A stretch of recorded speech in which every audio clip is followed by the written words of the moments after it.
Hi, Andrew Cooper here, Advice for Living Financial Planning. Well, apparently only 5 more weeks of lockdown to go for Melbourne, but then again, who knows? I'll try and keep this fairly short today. We've got 3 really key issues I wanted to cover. The first one is to let people know, because most of you have been aware, that we have finally escaped from our back office organisation and moved to the new organisation. Our new organisation is Matrix.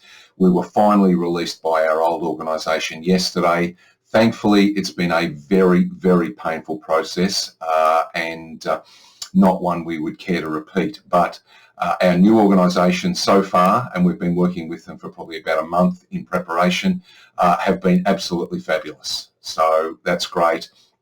For our clients, you won't notice any change other than our business cards and letterhead will be a little bit different, and some words on our website will be a bit different. That's all.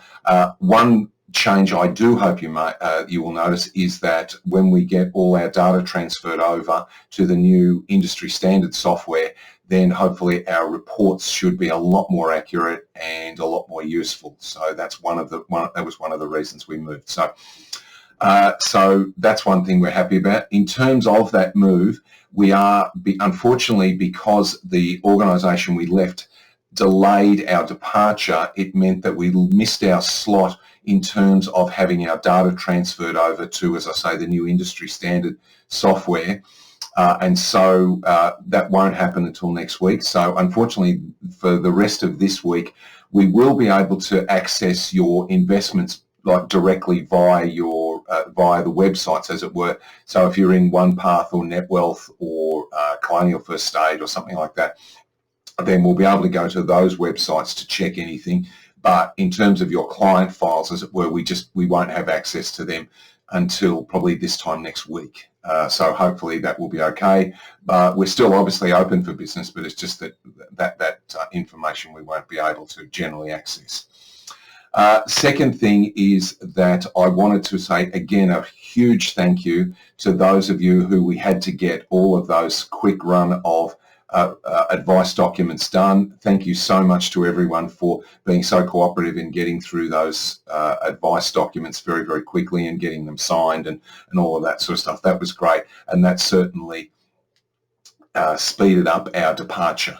So that was great. The next thing to note is that you may look into the background of this video and say, well, that looks a little bit different. Maybe you don't even notice.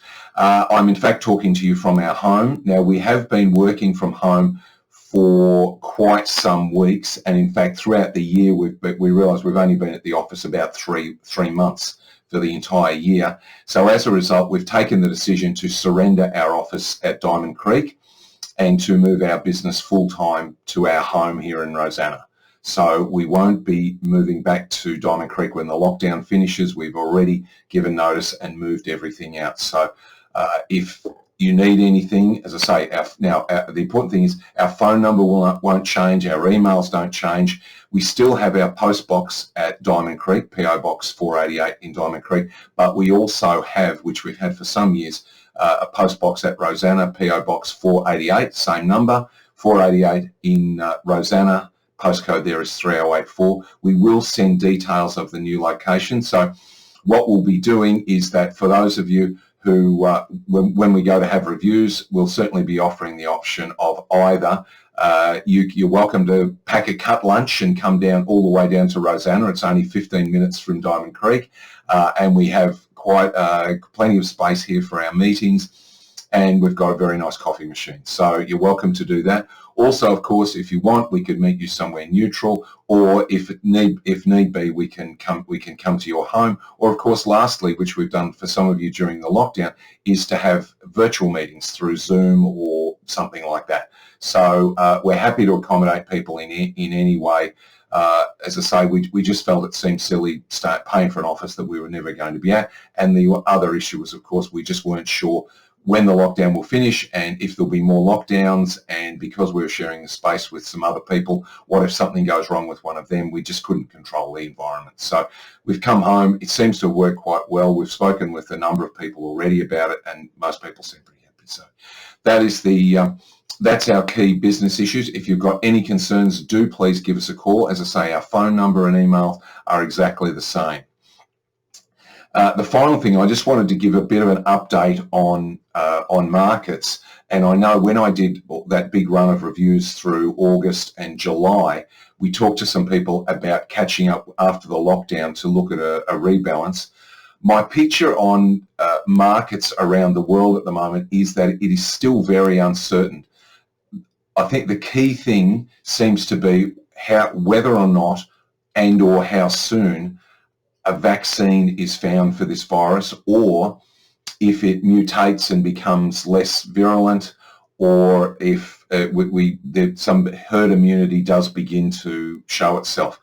At the moment, the economies around the world generally, certainly in the developed countries, are being held up artificially because of government fund injections and that sort of stuff. But that is going to end fairly soon. Now, what that will mean for economies is still difficult to say, because no one expected markets to recover as quickly as they did. Now, I do have some concerns around that, because the figures are showing that a lot of the share market trading at the moment is actually through day traders. So this is mums and dads who are at home who are buying their own shares, whereas normally the share market is driven by institutional investors. But whereas they are being a bit coy at the moment, there's a lot of money being pumped into share market, as I say, by mum and dad investors. So what that will mean when things like, for in Australia, for JobKeeper and JobSeeker and all those, when all of that changes, what that will do to our economy is still hard to say. Indications are that markets could be very quiet for a while. The interesting thing is that a number of companies are still paying really good dividends. Many of you will be invested in a fund called Plato. I was on a webinar with the guy who runs Plato this morning, and as he said, they have basically changed the companies that they're investing in, but they're still getting great dividends. They're typically running around the 9%, whereas they've just dropped below 8% return. But instead of banks and so forth, they are involved with retailers and miners who are paying really good dividends. So it's a very interesting market. Still hard to say. And the issue is, of course, what impact the US election would have. Normally that would be a huge play, whereas now, as I think I said in a previous video, it's almost an irrelevance. But it still could have an impact on markets. So at the moment, I'm still saying, look, let's hold, but I am getting an indication that when we start to, once we're fully on board with our new dealer group and we are able to sit with people and have reviews, then I think there will be some rebalances. Certainly the indications are that, say, bank shares and things like that, it might be a fair way back for them.